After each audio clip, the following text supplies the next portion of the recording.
at the National Museum for African Art, and we're looking at a mask made by the Chokwe people in the Democratic Republic of Congo. And this mask would have been danced by a male dancer, even though we're looking at a mask that represents an ideal woman. The masker, who's a man, and the carver, who's a man, would have made this to honor women, particularly women who were young and fertile and had successfully given birth. Because there was an honor in Chokwe society given to those women, and this is also a culture that is matrilineal, that is, the family line is passed down through the mother. And one of the reasons to dance this mask was not only to honor women who were at this stage in life, but also to recognize the founding female ancestor of the Chokwe lineage. It's made of a wood that's very thin and difficult to carve. We see fiber and this elaborate hairstyle. We have to imagine the rest of the costume that would have been here when the mask was danced. And this would have been a tight-fitted body stocking covered in raffia cloth. The dancer's groin area would be covered in a loincloth,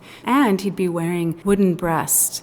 And we're using the word dance, but from the descriptions, the dancer walked in a very graceful and stately way. And Chokwe women actually do dance like that. It's very graceful and fluid and slow and respectful. And when we say he's wearing a woman's face and he's wearing a woman's breasts, he's not impersonating a woman. He's really meant to honor women who have courageously gone through childbirth and retain this inner wisdom and beauty so beautifully articulated in the facial features. And we see that sense of calm in the face. And the fact that her eyes are closed and her mouth is closed suggests a turning inward. She's not talking. She doesn't need to talk. At this point in life, she deserves respect. And she doesn't have to open her eyes wide. She's already knowing. The mask itself is a deep, dark red, which was probably created through a mixture of red earth and oil. But there's white kaolin or white powder around her eyes.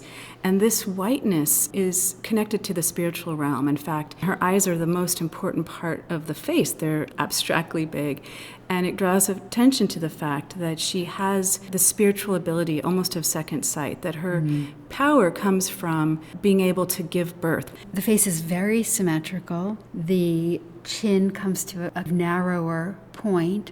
The broadest part of the face is by the eyes and the ears, this wide forehead that is accentuated by the hairstyle. And we have these constant circles that are bisected by the lines of the mouth or the eyes. And then we also have the circle of the earring in the ear. This mask was obviously really loved. In fact, we can see a repair on one side of the face so that they could continue to use it.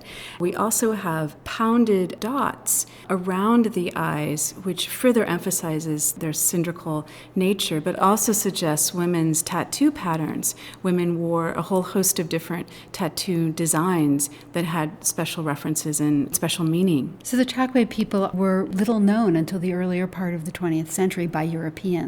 Europeans, in particular the Portuguese, didn't begin trading with the Chokwe until the early 1900s, and so they weren't documented in such in the way that other groups were.